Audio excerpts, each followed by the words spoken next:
Boa tarde a todos. É uma honra mais uma vez estar aqui na Câmara Municipal de Londrina, especialmente num tema que me é tão caro à cidade, à administração e aos avanços que a gente tem conseguido obter.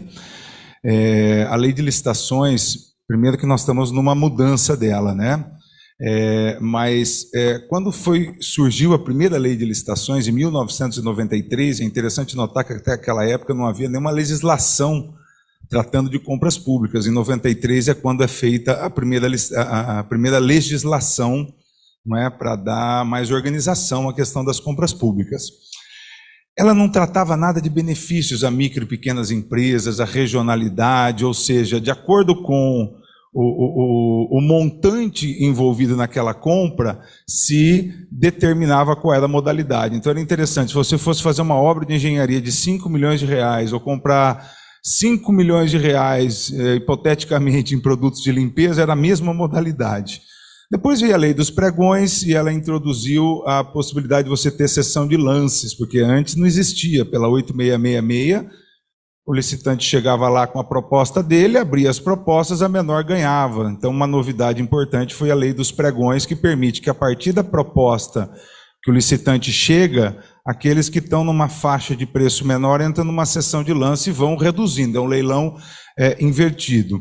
Depois veio o Estatuto, a Lei Geral da Micro e Pequena Empresa, que dentre os benefícios, né, tributários e um amparo para o crescimento das micro e pequenas empresas, trouxe um capítulo tratando dos benefícios que micro e pequenas empresas passariam a ter em processos licitatórios. Então, ela inverteu um pouco a lógica de que era só uma questão de preço, ou seja, se é micro e pequenas empresas, elas têm alguns benefícios. Quais são esses benefícios? Uma licitação, digamos, de 500 mil reais, você pode reservar um lote de até 25% apenas para micro e pequenas empresas. Então, digamos, 500 mil, 25%, 125 mil reais ficaria um lote exclusivo para micro e pequena empresa e 375 mil reais para a disputa de ampla concorrência. Também, se há um empate, chamado empate ficto, ou seja, se o primeiro colocado é uma grande empresa, deu um valor, e a micro e pequena empresa ficou em segundo lugar, mas muito próxima da primeira, ela tem a oportunidade de cobrir a proposta da primeira. Esses são benefícios que o Estatuto Geral trouxe, que nós já usamos, aplicamos, e é a base aí do nosso programa de compras locais, o Compra Londrina. Agora veio a nova lei de licitações, ela unifica a 866, a lei dos pregões, e traz uma nova lei que foca, e na minha forma de ver, o mais importante da nova lei é exigir um maior planejamento das compras. Ele institui o estudo técnico preliminar, o que nós achamos ótimo, porque a gente já vem trabalhando numa melhoria do planejamento de compras. E aproveitando esse ensejo, e como o programa Compra Londrina vem utilizando esses benefícios já há 6 anos e trazendo resultados muito importantes, a saber, quando nós entramos na administração, a gente comprava cerca de 20 a 25 milhões de reais de empresas locais. Quase tudo, 90% era de empresas de fora. No ano passado, nós batemos um recorde, compramos 130 milhões de reais de empresas de Londrina.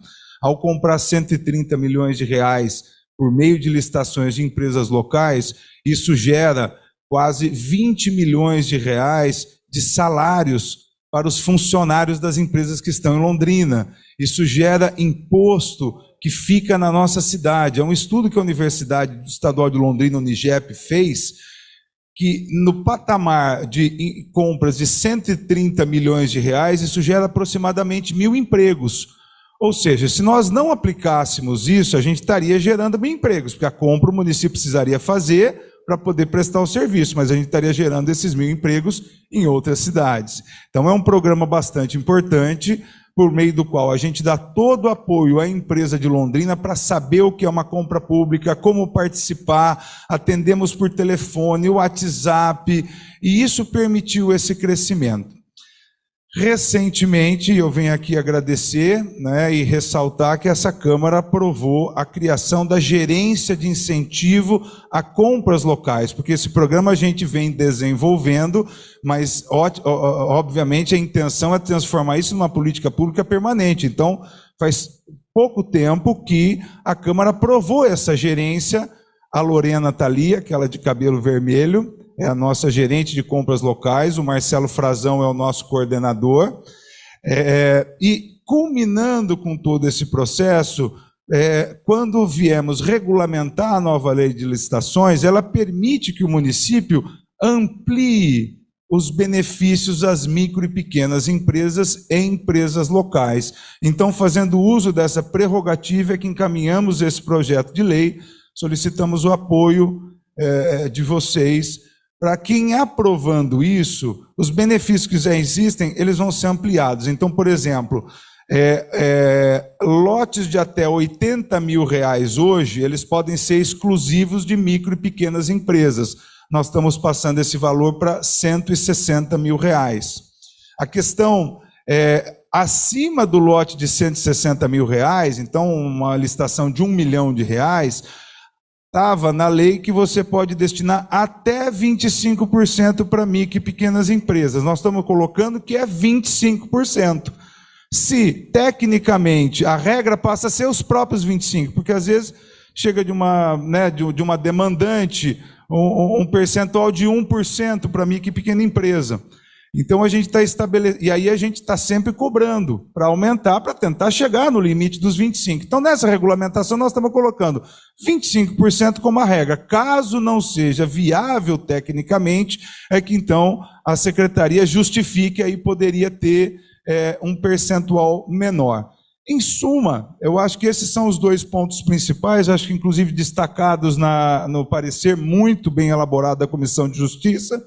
Também teve parecer das outras duas comissões, nos dá mais ferramentas, esse projeto visa nos dar mais ferramentas para ampliar o programa de compras locais, dizer para os senhores e senhoras que quando temos empresas locais, na média, nós temos serviços mais bem prestados, mais capricho por parte das empresas, então eu vejo que só há benefícios nesse tipo de programa.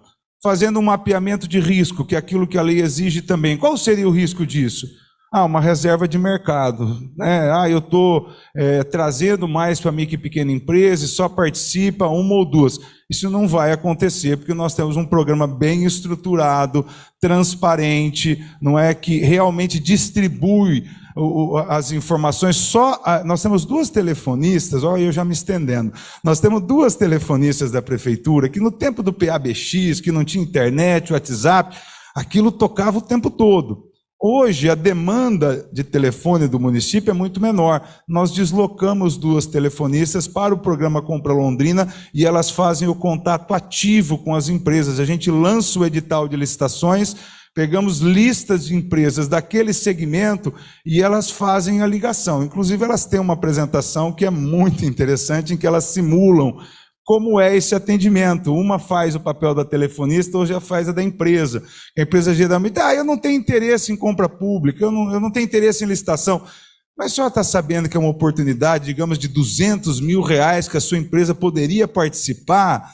Mas eu não quero pagar nada. Não, mas o programa não cobra nada, é tudo gratuito. Então elas têm uma técnica de atendimento que vai conseguindo demover, não é, o empresário daquele preconceito que ele tem com a compra pública. Um dia, se os senhores quiserem, elas poderiam fazer uma apresentação dessa aqui, porque é muito interessante, é da experiência delas. Então nós temos duas telefonistas ligando o tempo todo.